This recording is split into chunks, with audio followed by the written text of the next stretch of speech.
자, 대유법부터 한번 같이 공부를 해보도록 하겠습니다. 대유법의 개념을 한번 읽어보면요, 두 가지가 있어요. 대유법에 사실 엄밀히 나누자면 첫 번째는 어떤 사물을 그 속성이나 밀접한 관계가 있는 명칭으로 대신 표현하거나 그래서 환유라고 되어 있는데, 환유는 뭔 얘기냐면 만약에 노인들을 갖다가 대신 나타낼 때 지팡이라든지 아니면 그들이 가지고 있는 속성 중에 뭐가 뭐 흰머리나 주름 뭐 이런 것들을 가지고 대신 나타내면 그게 이제 대유가 되는 거예요. 여기까지 이해하겠어요?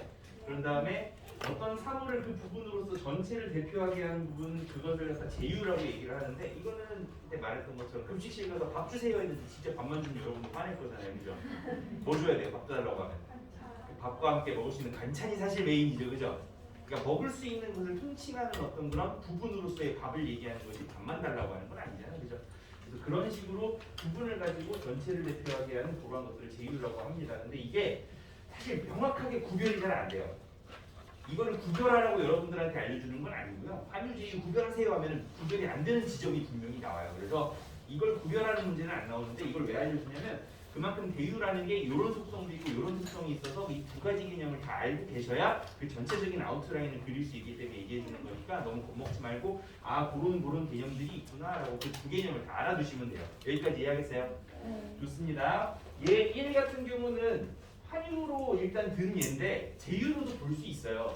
환유로 얘를 갖다가 이제 문학 개론에서는 설명을 할 때 어떻게 하냐면, 그 빼앗긴들이라는 것은 기본적으로 우리나라 국토를 얘기하는 게 아니라 어떤 상징적인 어떤 땅을 얘기를 하는 거죠, 그죠? 실제로 존재하는 땅도 아닐 거야. 그렇기 때문에 그 실제로 존재하진 않지만 그 땅이라고 하는, 빼앗긴들이라고 하는 어떤 그런 땅의 속성을 얘기를 하면서 국토의 어떤 것들을 갖다 얘기를 한단 말이죠. 그래서 속성을 가지고 전체를 얘기한다 해가지고 얘를 갖다가 이제 환유로도 보는데, 근데 실제로 그 빼앗긴 들이 누가 어떻게 썼던지 간에 우리가 읽기에 그냥 저기 어디 있는 들을 가지고 전체를 얘기한 거 아니야? 저기 있는 들도 우리나라의 일부잖아, 이렇게 얘기하면 이게 뭐가 될 수도 있는 거예요? 제유가 될 수도 있는 거죠. 이해하겠어요? 그래서 어느 지점에서는 명확하게 구별이 안 되기 때문에 선생님이 그걸 구별하는 문제는 절대로 내지 않는다라고 얘기를 하는 거예요. 그래서 개념만 명확하게 알아두시면 됩니다. 얘 2를 보면 이건 좀 더 명확합니다. 너그럽고 빛나는 봄의 그 눈짓은 제주에서 두만까지. 제주가 뭘 얘기하는 거죠?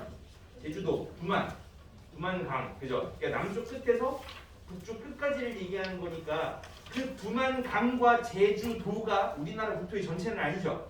그 일부분을 가지고 지금 뭘 얘기하는 거예요? 우리나라 전체를 얘기하는 거니까 부분을 가지고 전체를 얘기하는 대유법이 될 수 있겠죠. 그래서 뭐 아름다운 논밭도 마찬가지겠죠. 그래서 움튼다 해가지고 신동엽의 부문이라는 이 부분을 가지고 와봤습니다. 그래서 저번 시간에 그런 얘기를 했었던 것 같아요. 우리나라하고 일본하고 국가대표팀 경기 뛰면 그 국가대표팀 축구 선수가 이겼다라고 얘기 안 하고 누가 이겼다라고 얘기를 해요? 우리나라가 이겼다라고 얘기를 하죠. 그죠? 그게 대유법의 가장 대표적인 예 중에 하나일 수 있을 것 같아요. 우리나라 사람들의 일부가 가서 이긴 거지만 그들한테 우리가 대표의 자격을 부여를 해줬기 때문에 대유법상 걔네는 우리나라가 되는 거죠. 그래서 그러한 것들을 이해를 하시면 쉽게 여러분들이 읽어낼 수 있는 그런 비유라고 생각이 됩니다. 이 정도로 하고 넘어가도 괜찮을 것 같아요. 다른 시들에도 계속 나오거든요, 이런 비유들이. 자, 인유의 예인데요. 여기 안에서 이제 대유도 같이 들여다볼 거예요. 자, 인유는 뭐냐면 끌어당길 인이에요. 끌어당긴다는 뜻이야. 뭔가를 갖다 끌어와가지고 얘기한다는 거죠. 뭘 끌어오냐? 고전이 될 수도 있고요. 역서가 아니라 역사인데 좋다네. 붙여놔요.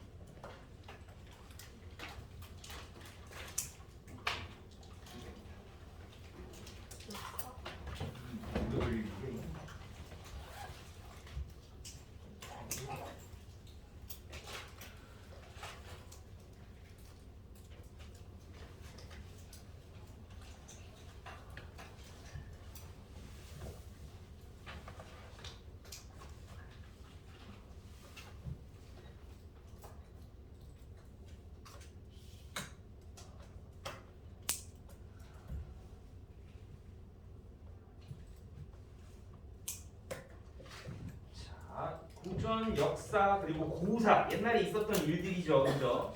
사자성어, 뭐 고사성어 뭐 이렇게 얘기를 하는데, 널리 알려진 인물, 이야기, 속담, 벽언 뭐 이런 것들을 인용한다의 인자는 똑같은 인자예요. 그래서 인용하여 원관령을 간접적으로 드러내는 표현법, 이것과 관련돼 가지고 속담하고 벽언을 인용한 것을 풍유라고 따로 이야기를 하기도 해요. 알아는 둬야 될 것 같아서 같이 적어놨으니까 인유 안에 이제 풍류가 이제 포함되는 그런 개념 관계라고 보여져요. 그래서 같이 여러분들이 기억을 좀 해두시면 좋을 것 같습니다. 자, 껍데기는 가라라고 하는 신동엽 시인의 시를 갖다 준비를 해왔는데요. 아까 전에 대유와 더불어서 인유까지 이 안에서 같이 한번 좀 읽어내 볼 겁니다. 개별적으로 한번 읽어보시고요. 이 내용을 가지고 낭송을 해가면서 보편적인 해석들에 대해서 얘기를 좀 해볼게요. 한번 읽어보세요.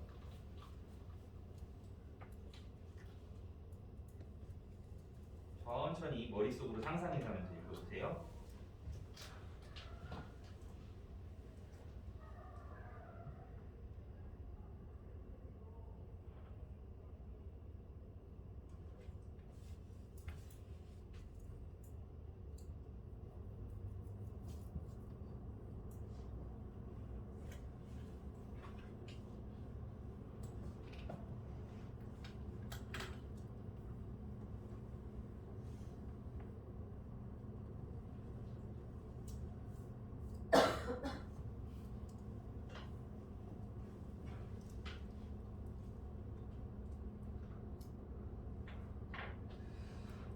수경이가 좀 한번 해볼까요?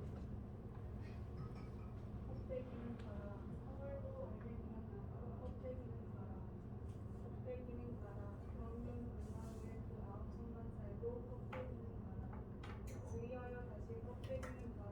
이곳에선 두 가슴과 그곳까지 되는 아사달과 아사녀가 종이된 초래청 앞에 서서 부끄러 빛내며 간절할지니 껍데기는 가라.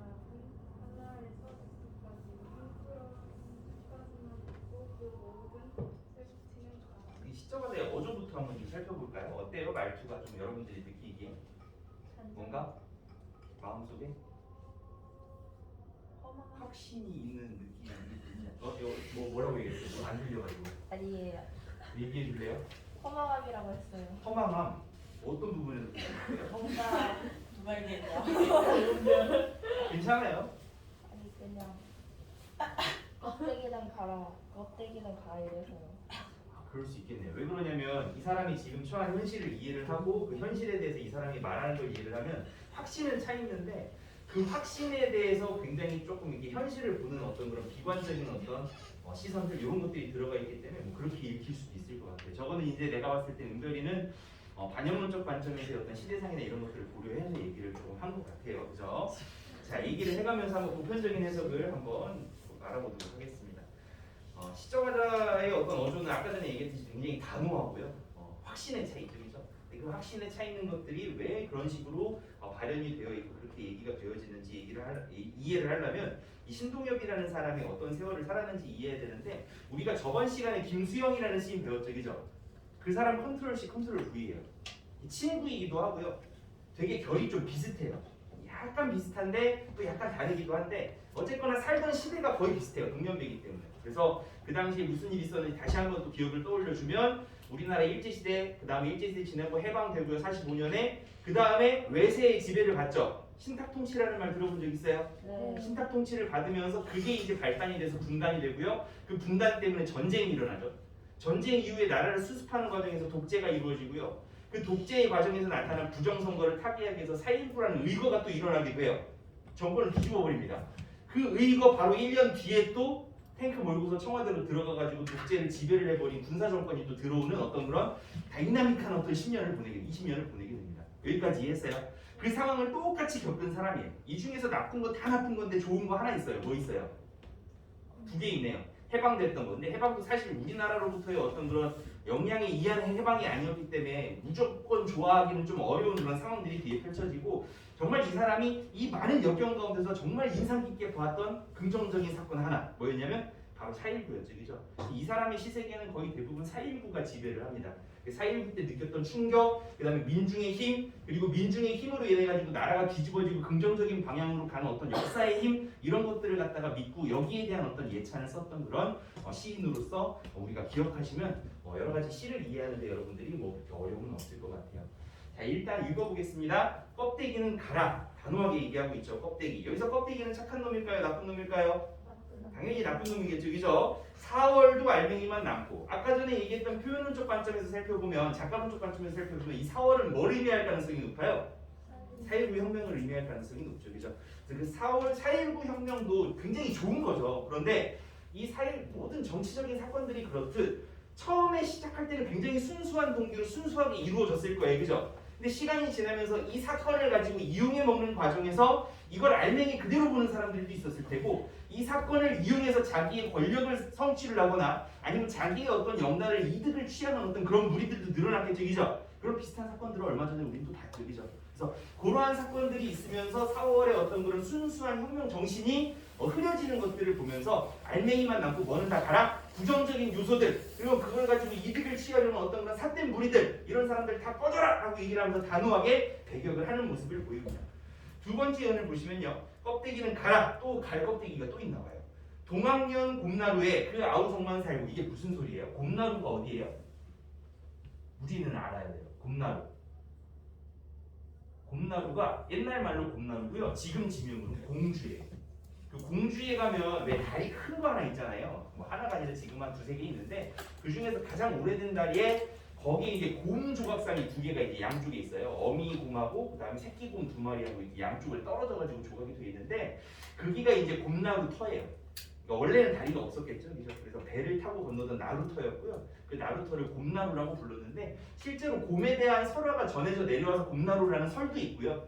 아니면 그 곰이 어떤 신적인 존재를 의미하는 어떤 그런 단어다 해가지고 뭐 다른 설들도 있는데 전적으로 지금은 어떤 곰 관련된 설화를 갖다 채용을 해가지고 이야기거리로 공주에서는 그렇게 관광 자원으로 이제 활용을 하고 있는 것 같아요. 그래서 곰나루라고 불리는 공주입니다. 공주에서 무슨 일이 있었냐면 우금치라고 알아요 혹시? 네. 우금치에서 무슨 일이 있었어요? 전쟁. 전투가 있었죠. 어떤 전투였어요?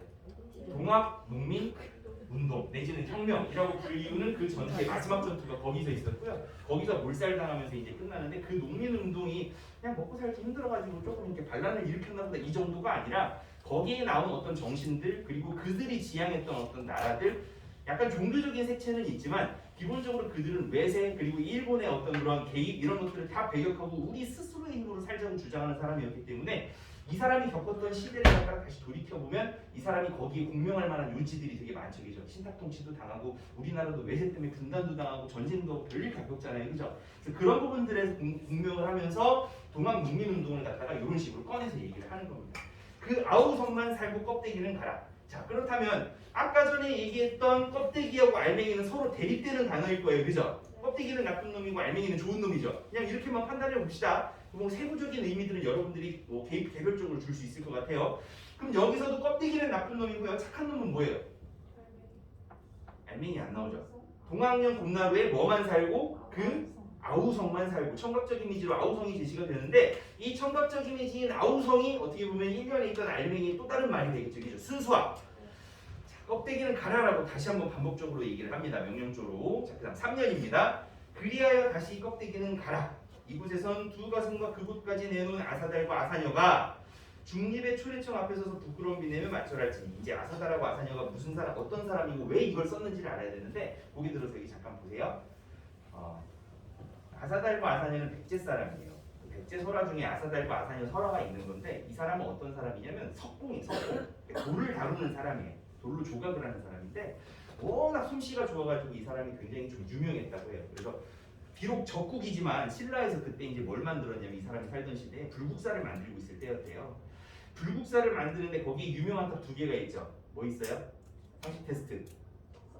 석가탑 있고요. 그 다음에 다보탑이 있죠. 그죠? 10원짜리 동전 뒤에 있는 게 다보탑이잖아요. 그죠? 석가탑이 약간 좀 이렇게 직각 형식의 어떤 그런 좀 수수하면서 약간 좀 남자다운 아름다움이랑 다보탑은 이렇게 좀 곡선을 통한 어떤 여성적인 아름다움이라고 얘기를 하는데 어쨌거나 그 두 탑을 만드는데 이 석가탑을 백제 석공인 아사달한테 만들어달라고 의뢰를 했어요. 워낙 잘한다는 말을 듣고 여기까지 이해했어요? 그래서 아사달이 이제 불려옵니다. 근데 그 석공이 혼자서 탑을 만드는데 그 탑 가본 사람들은 알겠지만 어마어마하게 커요. 게다가 하나하나 굉장히 막 좀 세세하게 조각을 하고 균형도 맞추고 하려면 시간이 엄청 오래 걸릴 거 아니야. 그래서 몇 년 동안 그 작업을 하는데 이게 부정탈까봐 집에 또 못 가요. 왜냐면 그 당시에는 사실 뭐 지금 생각하면 말도 안 되는 소리지만 여자들이 그런 공사라든지 어떤 중요한 일에 끼어들게 되거나 그 중요한 일을 맡은 사람이 여자들과 접촉을 하면 부정을 탄다 뭐 이런 얘기들이 있어가지고 그런 미신 때문인지 몰라도 집에 또 안 돌아가고 몇 년 동안 거기만 집중을 합니다. 근데 몇 년 동안 기다리는 사람 입장에서 이 아사녀 입장에서는 남편이 갔는데 그때 뭐 핸드폰 카톡이 있는 것도 아니고 뭐 모르잖아요. 어떤 상황인지도 모르는데 몇 년 동안 안 오니까 죽은 줄 알고 막 낙심해 있고 실망해 있고 뭐가 이렇게 찾으러 가야 되는 그런 상황이 된 줄을 안 거야. 그래가지고 불국사까지 갑니다. 가가지고 그 앞에서 이렇게 서성서성거리면서 몇 년을 기다리니까 거기 있던 스님이 딱 보시고 이게 안 되겠는 거야. 그 안에 남편이 들어와 있다고 하는데 여자는 절대 들어오면 또 안 되고 부정탈까봐 들여보내줄 수는 없고 뭔가 마음이 딱하기는 하고 해가지고 이제 하나 팁을 알려줍니다. 거기서 만약에 석가탑을 이렇게 높이 쌓으면 저쪽에 이제 그 영지라고 하는 호수가 있는데 그 호수에 요게 그림자가 비치지 않겠냐. 그 그림자가 비치기 시작하면 이제 그 공사가 끝난 걸 테니까 그때만 기다렸다가 네가 한번 남편을 좀 만나봐라. 아직 안 죽었다. 공사 잘하고 있다. 이렇게 전해줬어요. 그래서 안심을 하고서 이제 날마다 그 호수에 가가지고 그림자가 나오나 안 나오나 쳐다봅니다. 그렇게 또 몇 년이 지나가고 나서 이 사람이 우울증이 도졌는지 어쨌는지 너무 안 올라오니까 너무 오래 기다리다 보니까 절망하고 체념하고 한을 품고서 거기 빠져 죽어버려요. 근데 우연히도 그 빠져 죽은 다음날 나옵니다. 완공은 돼 있었던 거야. 누스님이 잘못 알려준 거겠죠, 어떻게 보면. 그래서 그 남편이 나와가지고 이제 그 상황을 보고 왜 빠져 죽었는지 얘기를 듣고 이제 그렇게 이제 얘기가 마무리가 되는 그러한 설화가 하나 전해져 내려와요. 그래서 석가탑을 그 사람이 만들었거든요. 만들었다고 전해져 내려와요. 그래서 석가탑의 또 다른 이름이 무영탑이라는 이름이 있어요. 이게 무슨 뜻이냐면 없을 문자에 그림자 영자야. 그러니까 그림자가 안 생기는 탑이라는 거죠, 그죠? 그 이름이 쓴 설화, 그 이름의 어떤 연기 설화죠, 그죠? 그래서 그런 연기 설화가 전해져 내려오는데, 그러면 이 아사달과 아사녀는 서로를 어떻게 사랑한 거예요? 굉장히 뜨겁게, 순수하게, 열렬히 죽음에 이르기까지 사랑한 거죠, 그죠? 그런데 뭐 때문에 이 사랑이 깨져버렸어요? 사소한 하나의 오해 때문에 깨져버렸죠. 그림자가 생길 거라고 했는데 안 생겨가지고 절망하고 거기에 한을 품고 체념을 하고 죽어버린 거니까, 사랑이 없어져 버린 거니까, 그러한 사소한 오해 때문에 사랑이 깨져버렸어요. 여기까지 이해하겠어요?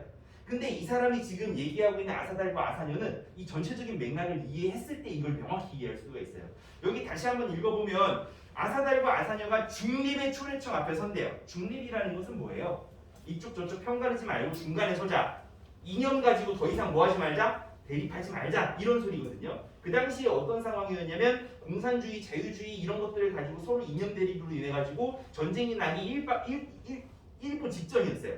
그런 상황에서 그런 이념 대립하지 말고 아사달과 아사녀처럼 비극적인 죽음을 맞이하지 않으려면 우리는 그 오해를 풀고 여기 중립의 초래청 앞에 서야 된다라는 것들을 얘기하기 위해서 굳이 이 설화를 끌고 와서 얘기를 하고 있는 거예요. 무슨 소리인지 알겠어요? 그냥 단순히 그냥 옛날 이야기 중에 좋아 보이는 걸 끌고 오는 게 아니고 그 옛날 이야기 안에, 그 설화 안에 있는 여러 가지 어떤 그런 구조들을 여러분들이 이해를 하셔야지 이 본뜻을 여러분들이 이해할 수 있을 것 같습니다. 여기 보시면 그러면 아까 전에 알맹이하고 아우성 이런 것들 얘기했던 것과 같이 얘기할 수 있는 것이 아사달과 아사녀의 어떤 순수한 사랑 정도가 되겠죠, 그죠? 그래서 같이 그렇게 이해를 하시면 되겠고요. 그럼 요게 이제 의미하는 바는 서로 이제 맞절하고 절하고 서로 화해해라. 더 이상 오해하지 마라라는 거니까 분단 상황을 타개할 수 있는 어떤 순수성 이런 것들을 이 설화에서 그 원형들을 찾아내고 그걸 시에서 지금 얘기를 하는 것 같습니다. 마지막 면입니다. 껍데기는 가라. 한라에서 백두까지 이거 뭐죠? 한라산하고 백두산이면 우리나라의 국토의 부분이에요. 국토의 부분인데 이 부분을 가지고 전체를 얘기를 하고 있습니다. 이런 비유 뭐라고 하죠? 우리가 배유라고 하죠, 그죠? 향그러운 흙가슴만 남고 그 모든 쇠붙이는 가라. 자, 흙가슴과 쇠붙이라는 말이 나오는데 딱 보면 알겠지만 흙가슴은 좋은 말, 나쁜 말? 나쁜 말이에요? 좋은 말이죠. 흙가슴. 그러니까 대지로서의 어떤 어머니로서의 어떤 모성을 가지고 있는 대지, 국토 뭐 이런 것들을 상징하는 그런 말이라고 보여지고요. 아까 전부터 우리가 봤던 알맹이, 그다음에 아우성, 그다음에 아사달과 아사녀의 순수한 사랑 이런 것들과 결을 같이 하는 그런 긍정적인 시어라고 보여집니다. 그리고 계속 껍데기 나오다가 마지막에 쇠붙이라는 말이 나왔어요. 이 쇠붙이는 어떤 단어와 결을 같이 하는 단어냐면 지금까지 우리가 계속 부정적인 단어로 지목을 해왔던 껍데기라는 말과 결을 같이 하는 단어예요. 부정적인 단어죠, 그죠? 근데 왜 굳이 또 쇠붙일까요? 이 쇠붙이가 의미하는 게 뭘까요? 일단 어때요? 쇠붙이하면 느낌이 차갑고요, 단단하고요. 쇠붙이로 뭘 만들죠? 총도 만들고요, 탱크도 만들고요, 비행기도 만들고, 미사일도 만들고 여러 가지 어떤 군사적인 무기들을 다 철로 만들죠, 그죠? 그러니까 어떻게 보면 전쟁과 폭력의 어떤 상징적인 어떤 장치로 쇠붙이라는 말을 갖다가 여기다가 써놓은 거예요. 그래서 부정적인 이미지로서의 어떤 쇠붙이가 어떤 의미일지를 우리가 한번 느껴볼 수 있을 것 같습니다. 전체적으로 봤을 때 얘네들을 반영론적 관점에서 해석을 해보면 이러한 껍데기하고 그 다음에 거기에 대비되는 어떤 단어들로 우리가 나누어 볼 수 있는데요. 방금 전에 얘기했던 거랑 정리를 한번 해볼게요.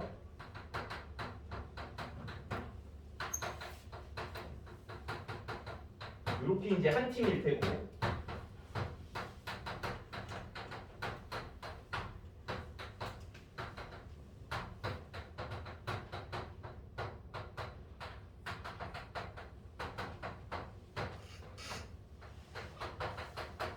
이렇게 이제 한 팀일 텐데 이런 것들이 의미하는 것이 뭔지 한번 우리가 그 신동엽의 일생을 쭉 보면서 한번 캐치를 해봅시다. 일단 껍데기, 쇠붙이기 이런 것들이 의미하는 거 가장 처음에 뭐겠어요?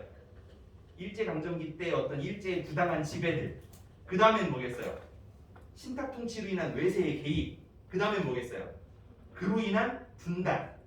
또 뭐겠어요? 그 분단으로 인한 전쟁 상황 자체도 이제 이런 것들이 되는 거, 부정적인 상황이 되는 거고요. 그 다음에 또 뭐겠어요? 부정선거로 대신해서 얘기할 수 있는 이승만 정권의 어떤 독재 상황. 그 다음에 또 뭐가 되겠어요? 4.19는 얘네들이 되겠고요. 4.19는. 그 다음에 4.19 이후에 군사 정권이 다시 독재에 들어가죠. 그죠? 그런 군사 정변을 일으켜가지고 독재를 하는 그러한 상황까지 해가지고 그 모든 상황들이 요 시어들 두 개 안에 이제 포함이 돼서 얘기를 할 수 있는 그런 내용들이 됩니다. 그래서 반영론적으로 해석을 했을 때 굉장히 여러 가지 해석들을 우리가 그 안에 집어넣고 해볼 수 있는 좋은 시라고 우리가 얘기할 수 있을 것 같아요. 여기까지 이제 메모를 좀 해두시고요. 그 다음에 넘어가 보도록 하겠습니다. 자, 그 다음은 비유는 이렇게 해서 다 했고요. 풍유까지. 그 다음에 상징입니다. 상징은 그 저번 시간에 우리가 얘기했던 은유랑 그렇게 크게 다르지 않아요.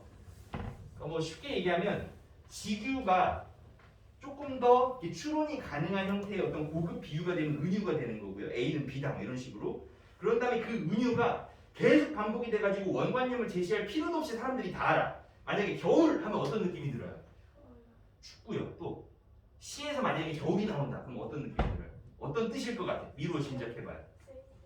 춥고 쓸쓸하고 고독하고 생명이 없죠. 그죠? 생명이 없다는 건 죽음이고요. 그죠? 그 죽음의 이미지와 더불어서 어떤 눈이 오고 뭔가 이렇게 살아나가는데 쉽지 않은 어떤 상황이 될 테니까 시련과 고난 이런 것들을 상징하는 그런 이미지가 되죠. 그죠? 거의 원관념 없이도 우리는 여기까지 어렵지 않게 추측해낼 수 있어요. 이런 것들은 상징이라고요. 십자가라는 어떤 상징을 보면 거듭 얘기해주는 선생님 기독교인은 아닙니다. 십자가라는 상징을 쉽게 한번 예를 들어보면 이 십자가라는 상징은 원래는 어떤 의미였을 거예요? 그 로마 시대 때 쓰이던 어떤 죄인을 묶는 형틀이었을 테고요. 처형 도구였을 거예요. 그게 이제 기독교라는 어떤 그런 의미를 만나면서 그 안에서 희생도 되고요. 사랑도 되고요. 뭐 어떤 창조주의 어떤 조물주를 향한 어떤 마음 이런 것들이 그 의미 안에 들어가죠. 그죠? 그래서 우리는 십자가 딱 보면 여러 가지 의미들을 그냥 자동으로 생각해내요. 아 기독교. 그 다음에 뭔가 희생해야 될 것 같고 뭐 사랑해야 될 것 같고 뭐 십자가를 딱 보면 어떤 의미를 자동으로 떠오르는 의미들이 생기죠. 그죠? 그게 바로 상징이에요.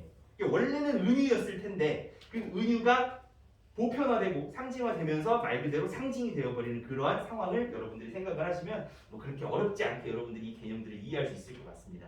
개념을 한번 볼게요. 어떤 말이 본래 의미 외에 다른 영역의 의미를 암시하거나 여러 가지 의미를 아울러 담는 표현법이다라고 얘기를 하고 있습니다. 이 밑에 거 한번 좀 읽어주겠습니다. 여기를 윤희 맞죠? 윤희가 한번 읽어주세요. 꼬리는 지규나 은유처럼 원관념이 표면에 드러나지 않고 고정관념만 드러난다. 그래서 다양한 의미로 해석이 가능하다. 예를 들어 지금 눈의 오에서의 눈은 하늘에서 내리는 눈도 뜻하지만 겨울 암울한 현실, 암담한 상황 등을 상징적으로 나타낸다. 여기까지 이제 아까 전에 설명했던 것들이 글로 제시가 되어 있으니까 보시면 되겠고요. 자, 지금부터 한용운의 나룻배와 행인 요시 하나만 더 보고 마치겠습니다. 요시 한번 읽어보시고요. 저번에 언급했던 시인일 거예요. 그죠? 대충 일제강점기 때 살았던 독립투사였던 그리고 불교 지도자였던 그런 이력을 가진 시인입니다. 읽어보시고요. 나름대로의 어떤 의미들을 부여를 해보시고 낭송을 해보겠습니다.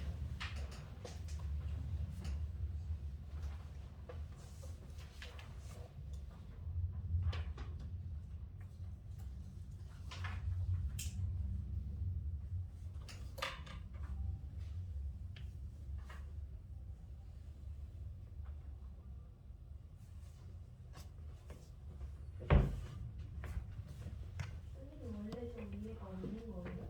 여기 위에 없어요. 만일 위에부터가 없어요. 네, 프린트에 네.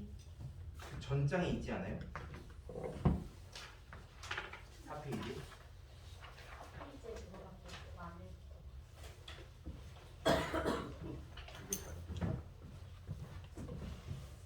와, 오늘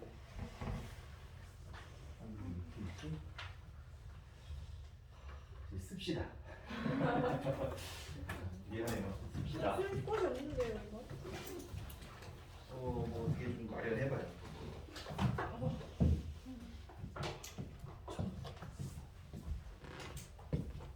저기는 또 기계가 잘렸네.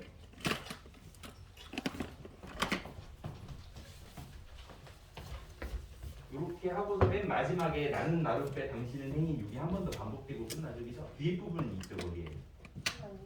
네, 뒤에 부분도 없어요? 이것만 있어? 이건 있어? 네, 밑에도 하나 더 써놓으세요.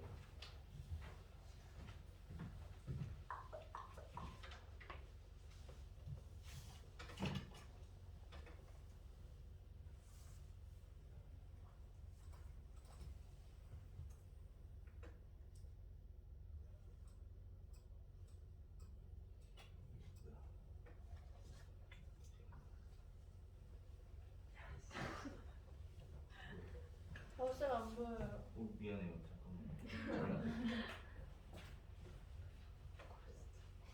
잠깐만. 뭐냐? 날라가 버려. 실행 취소.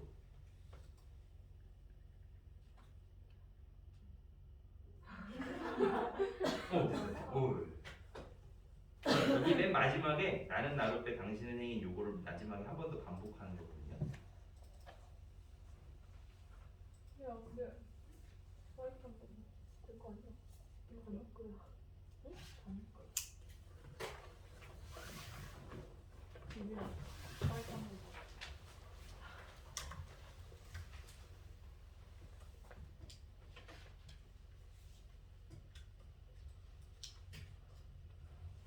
아니, 왜 이래? 그냥 가만히 냅두시면 도와주려고. 미안해요. 선생님 자꾸 만지시느라고 줄어들면 제가 안 보여요. 잠깐만. 여기 이제 완성됩니다.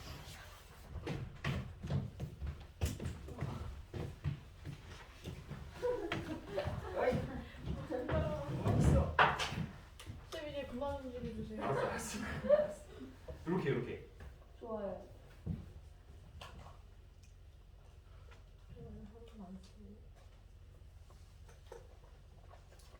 아, 이런 식으로. 안 보여.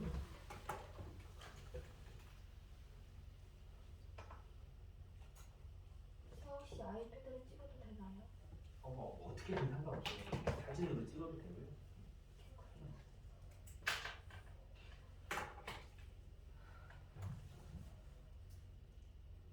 그리고 이거 검색하면 다 나와요, 네이버에.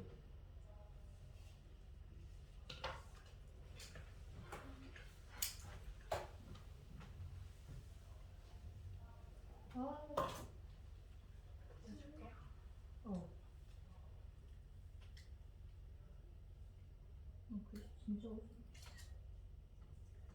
자, 쓰는 동안 선생님이 한번 읽어볼게요. 나는 나로 빼 당신은 행인. 당신은 흙발로 나를 짓밟습니다. 아프네. 나는 당신을 안고 물을 건너갑니다. 여기서 나는 지금 나로 빼로 시점하잖아요. 나는 당신을 안으면 깊으나 옅으나 급한 여울이나 건너갑니다. 만일 당신이 아니오시면 나는 바람을 쐬고 눈비를 맞으며 밤에서 낮까지 당신을 기다리고 있습니다. 뭔가 집착하고 있는 것 같아요.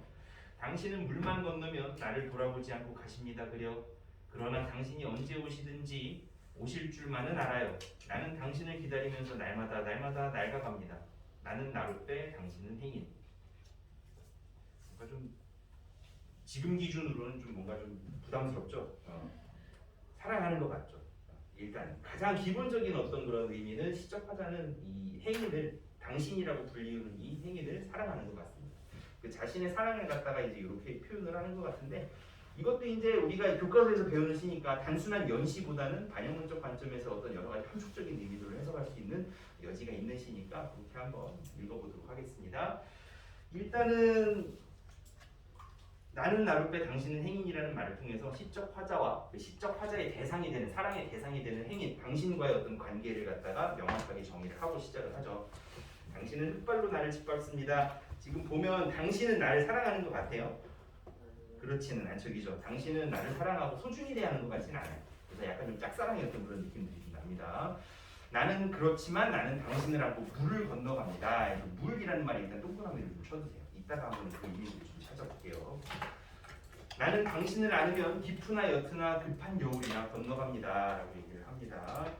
세상이 아무리 뭐 달라져도 변함없는 어떤 사랑, 아무리 뭐 어떤 고난이 닥쳐도 님에 대한 어떤 사랑은 변하지가 않죠. 선생님 지금 방금 님이라고 얘기했잖아요, 그죠? 보통 여긴 당신이라고만 얘기가 나오지만 한효은의 시에서 사랑하는 대상이 항상 님이라는 어떤 존재로 계속 반복이 돼요. 그래서 여러분들이 잘 알만한 시 중에 님의 침묵이라는 시가 또 있죠. 여러분들 중학교 때 아마 배웠을 텐데 그 시도 기본적으로 사랑하는 님에 대한 어떤 그런 자신의 기다림, 그리고 기다림이 헛되지 않다라는 어떤 그런 여러 가지 불교적인 어떤 합리화라고 얘기해야 될까요? 그런 것들이 이제 시의 주된 어떤 정서를 이루는데 여기도 이제 비슷한 어떤 정서를 여러분들이 읽어내실 수 있습니다.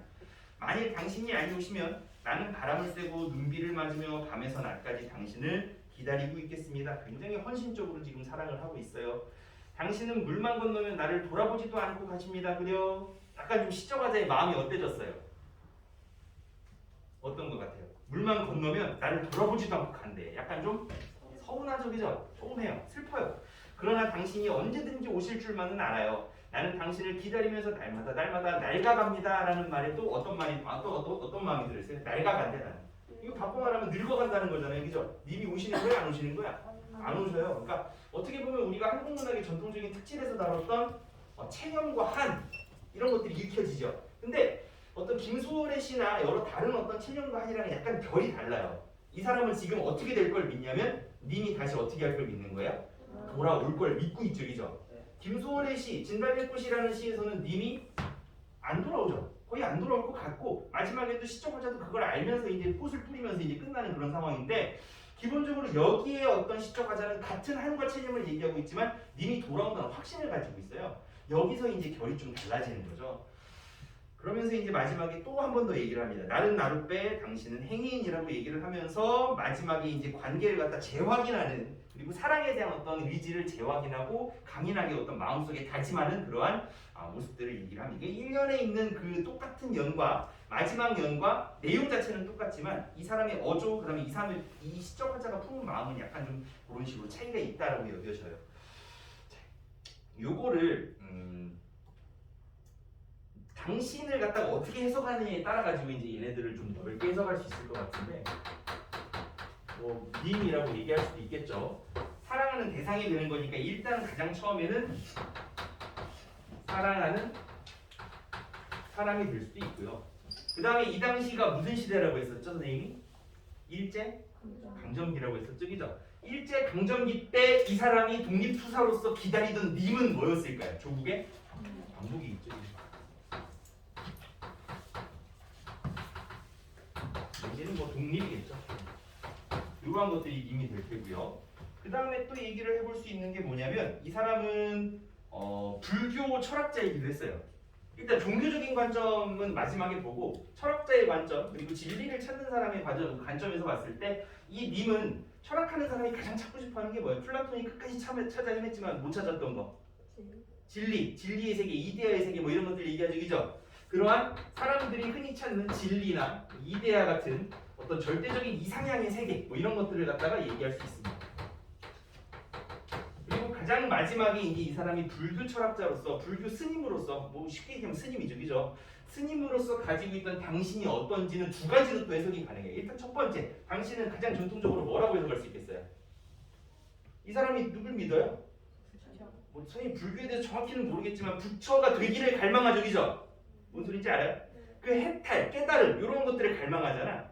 그러니까 뭐 기독교랑은 약간 다른 게 하나님이 되고 싶어 뭐 이런 게 아니지만 기본적으로 여기 나오는 당신, 님 이런 것들은 부처가 될 수도 있고요. 아니면 종교적인 깨달음이 될 수도 있겠죠, 그죠? 뭐 이런 것들 열반이라고도 얘기를 하고 해탈이라고도 얘기를 하겠죠, 그죠? 이거를 근데 관점을 좀 바꿔서 볼 수도 있어요. 잘 생각해봐요. 이 사람은 불교 지도자라고 했어요, 그죠?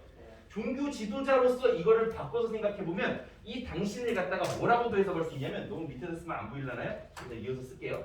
중생이라고 해석할 수도 있습니다. 뭐를 근거로 그러냐? 아까 전에 선생님이 동그라미 치라고 한 단어가 저기 두 번째 줄에 당신을 안고 어디를 건너간대요? 물을 건너간대요. 고개 들어서 여기 보세요. 물이라는 것은 불교에서 기본적으로 어떤 세상 고난에 차 있는 어떤 뭐라고 하죠? 인생은 고라고 얘기하잖아요, 그죠? 굉장히 어려운 거고 힘든 거고 그런 걸로 가득 차 있는 게 인생이다 이렇게 얘기를 하는데 그러한 것들로 가득 차 있는 사바세계를 갖다가 물이라고 이제 많이 빗대어서 얘기를 해요. 그러면 이 사람이 흙발로 나를 짓밟는 당신을 안고서 건너가야 되는 그 대상이 중생이라고 얘기를 한다면 그 중생을 구제하기 위해서 난 얘를 안고서 그 사바세계의 걱정과 고가 가득한 그런 어려움이 가득한 그 세상을 갖다가 얘를 떠받들고서 가야 되는 그런 불교 종교 지도자로서의 어떤 시적 화자를 얘기할 수도 있겠죠, 그죠? 그래서 이 사람이 추구하는 진리의 대상 혹은 이 사람이 추구하는 종교적인 깨달음의 대상이 당신이 될 수도 있지만 이 사람이 구제하고 싶은 대상이 당신이 될 수도 있는 거예요. 그래서 전혀 다른 해석이 불교 지도자로서의 어떤 시적 화자를 설정을 해놨을 때 그러한 것들이 또 가능하다라는 것도 여러분들이 아시면 좋을 것 같습니다. 그래서 나머지도 보시면 이제 그렇게 해석할 수 있는 또 근거가 뭐가 있냐면 당신은 흙발로 나를 짓밟습니다. 이거 굉장히 좀 모욕적이죠, 그죠? 근데 불교에서 사랑을 실천하고 자비를 실천하는 어떤 방법으로 강조되는 게 두 가지가 있어요. 하나는 인욕이고요. 그다음에 도시라는 게 있습니다. 인욕이라는 건 뭐냐면 욕됨을 인내한다, 욕됨을 참아낸다라는 거거든요. 그러니까 중생들이 나를 흙발로 짓밟더라도 걔네들이 몰라서 그러는 거니까 나는 그걸 다 이해하고 얘네들을 물을 건너가지고 해탈의 세계로 인도해 줄 거야 라고 하는 어떤 의지를 얘기한다는 점에서 봤을 때 요건 인욕을 얘기하는 거고요. 그 다음에 밑에 있는 건 뭐겠어요? 당신을 안으면 깊으나 옅으나 급한 여울이나 다 건너간다. 모든 것들을 얘가 다 내어주는 어떤 그런 이미지. 보시라는 게 그런 거죠, 그죠? 그래서 인욕과 보시라는 어떤 불교적인 관점들이 담겨 있고요. 그 다음에 마지막에 당신이 언제든지 오실 줄만은 알아요. 이런 것들은 불교 용어로 어떻게 얘기를 하냐면 이런 얘기 들어봤어요?